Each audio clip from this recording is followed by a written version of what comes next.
you've heard of elections, but have you ever heard of an election where crows make the final decision?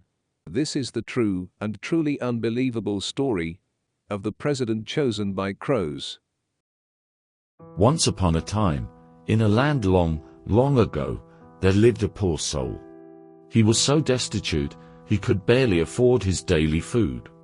But he wasn't evil-hearted, quite the opposite.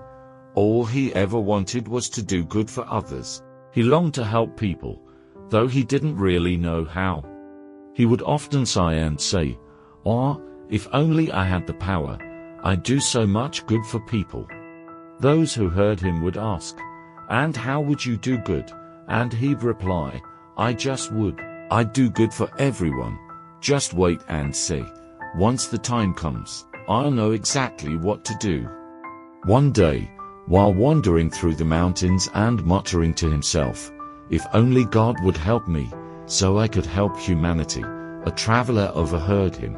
As the man approached, he heard the words and said, "Hello there, son."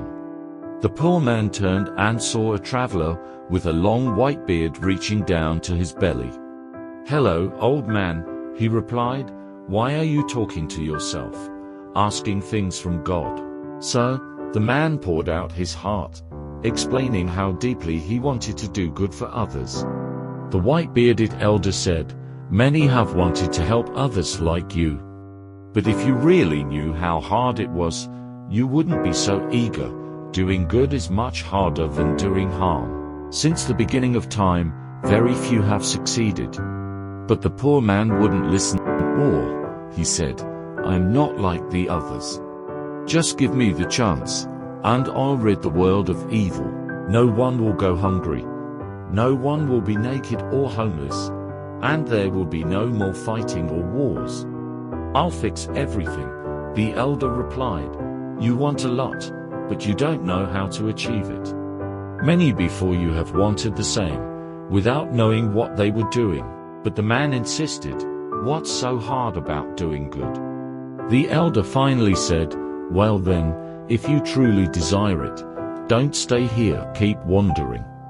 One day, in the right place and time, you may rise to the position where you can do good." The man only heard the last part. He took off and began his journey. He wandered for years, from place to place, telling everyone how much he wanted to help humanity. One morning, after walking all night, he saw a city surrounded by tall castle walls. He found the gate and entered. As he stepped into the town square, he was stunned. Crowds upon crowds of people. Maybe 100,000, maybe 300,000, the place was packed. He joined the crowd and listened to what they were saying. "Citizens, I want what's best for you. Tell the crows to make me king. If they do, I'll bring so much goodness, rivers of sherbet, streets paved with gold, syrup raining from the sky. You'll feast on baklava and pastries until you're sick of them. Life will be so sweet, it'll bother you." Everyone was shouting the same thing. The man was amazed. He turned to the person next to him and realized it was the old white-bearded man from the mountain. "Hello, old man," he said. "Hello, son," replied the elder. "I hear everyone shouting the same thing. Why?" he asked. The elder answered, "Everyone thinks only they know how to do good, but none of them really do. Do they always shout like this? No. Only during the elections. There's one every year. When election time comes, everyone wants to be chosen. Why? Because they believe they're the only ones who can do good. No one thinks they'll do harm. Everyone wants to be good. What are they electing? A king. But unlike other lands, here the throne doesn't pass from father to son. Every year, the people choose a new king. If the chosen one keeps their promises and brings good, they remain king. If not, a new one is elected the next year.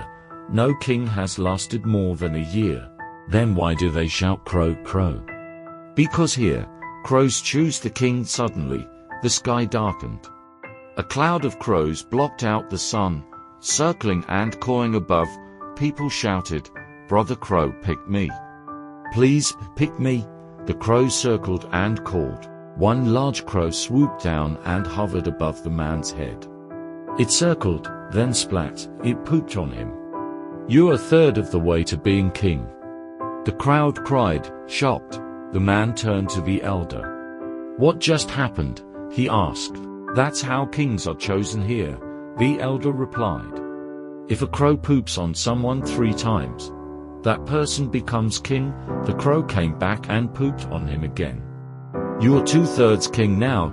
The people cheered. Everyone uncovered their heads and begged, "Brother Crow, over here. Choose me." But the crow didn't listen. One final time, it pooped on the man's head. "You are the king," they shouted, hoisting him on their shoulders and carrying him to the palace. As king, he never forgot the favor the crows had done. He issued a decree to remove all scarecrows from fields and gardens. Anyone who chased or harmed crows would be punished. Every household was ordered to feed them daily. People began to grumble quietly, but the king saw nothing beyond the crows. A year passed, and it was election time again. The people gathered, once more pleading with the crows again. Each said they wanted to do good, but this time, in gratitude, 10 crows pooped on the same king, 3 times each. He remained king. He didn't forget their kindness. He now required every home to feed 20 crows. He built nests to shelter them from wind and cold. The crows grew fat and huge, each as big as a turkey. Another year came. The crows grew so massive, they could barely fit in the city. That year, 100 crows pooped on the king again. He won a 3rd time. The king decreed, "There shall be no lice on crows. You will clean them, polish their feet, and oil their behinds." The crows grew bigger and multiplied. Soon they were as large as sheep. Another election. Now 500 crows pooped on the king, all at once. People, pushed from their homes to make room for the birds, fled to the mountains. The crows had become massive, some as big as cattle.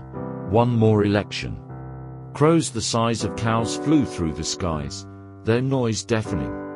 They all came down together to show their thanks by pooping en masse on the king.